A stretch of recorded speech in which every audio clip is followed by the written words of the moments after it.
Radhe Radhe everyone, कैसे हो आप सभी। आशा करती हूँ सब बढ़िया से होंगे। तो सावन का महीना अब शुरू होने ही वाला है। सावन के महीने में हम हर दिन मिट्टी के शिवलिंग बनाकर रोज जो है ना पूजा करते हैं। कई बार बेलपत्र के नीचे करते हैं, तो कई बार समी के वृक्ष के नीचे पूजा करते हैं। तो आज का वीडियो बहुत खास होने वाला है, क्योंकि मैं आपको बताने वाली हूँ समी के वृक्ष के नीचे भगवान शिव की पूजा कैसे की जाती है। बहुत ही सरल तरीका बताऊंगी।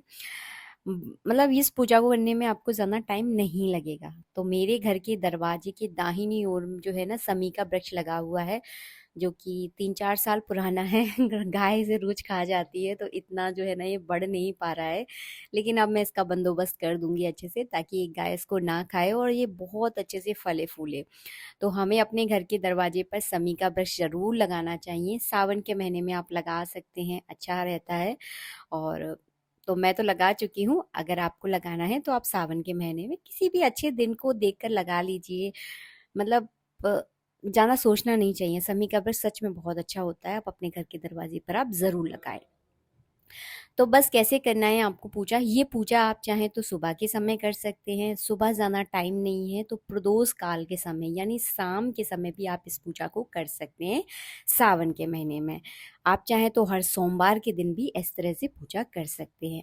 तो दो तरीके होते हैं, या तो आप समी के वृक्ष के नीचे जो मिट्टी है उसी में आप शिवलिंग बनाएं, या फिर आपके घर पर जो शिवलिंग है उनकी आप पूजा कर सकते हैं। तो शिवलिंग बनाकर तो मैंने आपको दिखाया है, पहले वीडियो बनाया था मैंने और आप लोगों ने बहुत पसंद भी किया।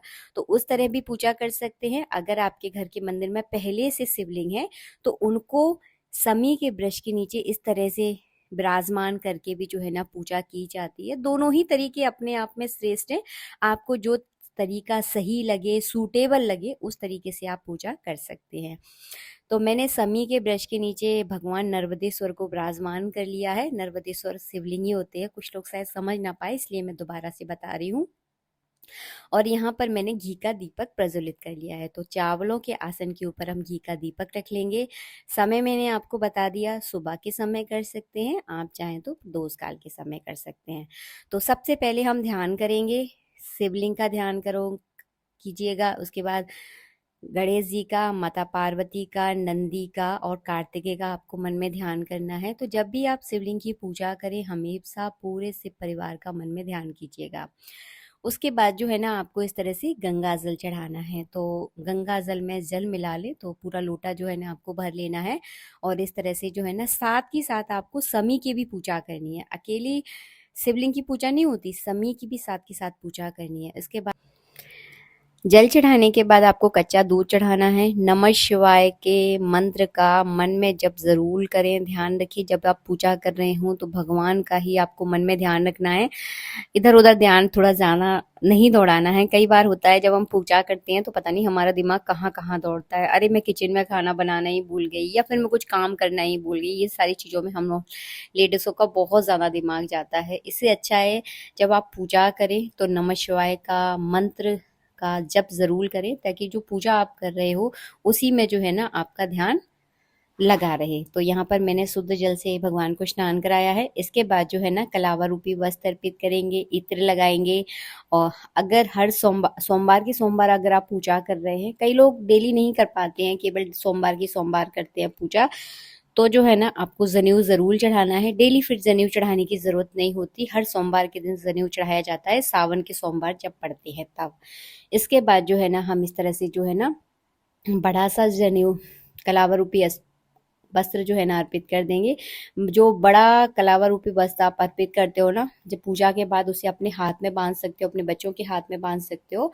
इस तरह से जो है ना उसको यूज कर लें। ज्यादातर पूजा पाठ की जितनी भी चीजें हैं यूज करें, इधर उधर नदी में ना फेंकें, इससे नदी बेकार होती है। तो इस तरह से आपको नहीं करना है। बहुत ज्यादा हवा चल रही थी इसलिए दीपक मैंने थोड़ा नीचे रख दिया है, ताकि दीपक प्रॉपर जलता रहे, क्योंकि हवा के कारण फिर थोड़ा दिक्कत होती है। इसके बाद बेलपत्र हैं तो बेलपत्र चढ़ा दीजिए, नहीं तो समी पत्री ही लेकर आपको चढ़ा देनी है। सोमवार के दिन समी पत्री नहीं तोड़ी जाती, तो अगर आप सोमवार के दिन पूजा कर रहे हैं तो एक दिन पहले तोड़ कर रखें। प्रदोष के दिन भी नहीं तोड़ी जाती है, इस बात का ध्यान रखिएगा। तो यहाँ पे जो है ना मैंने समी भी चढ़ा दी है। इसके बाद जो है ना इस तरह से जो है ना आपको समी चढ़ा देनी है। 100 बेलपत्र चढ़ाने से जो फल प्राप्त होता है वो केवल एक ही समी पत्री चढ़ाने से प्राप्त हो जाता है। इसके बाद जो है ना मैंने यहाँ पे मीठे का भोग लगा दिया है। भोग लगाने के बाद इस तरह से जो है ना जल का आचमन जो है ना आप ज़रूर करवाएं, बहुत ज़रूरी होता है। उसके बाद जो है ना चलिए अब करेंगे हम आरती।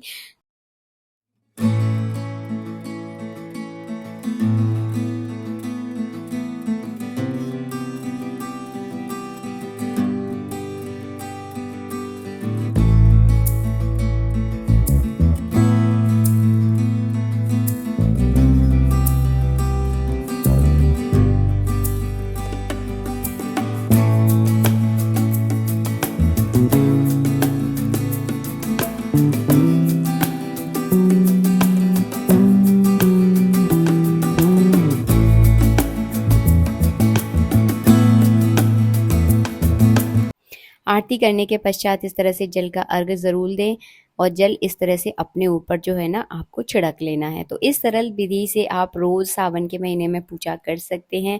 इसके बाद लास्ट में पुष्पांजलि की जाती है। तो अगर आती है तो ज़रूर करें, नहीं आती तो मुझे कमेंट कर दें, मैं इसका वीडियो आप लोगों के लिए बना दूंगी, क्योंकि मेरा काम है आप लोगों को सरल पूजा विधि और पूरा स्टेप बाय स्टेप पूजा करके आपको दिखाना है।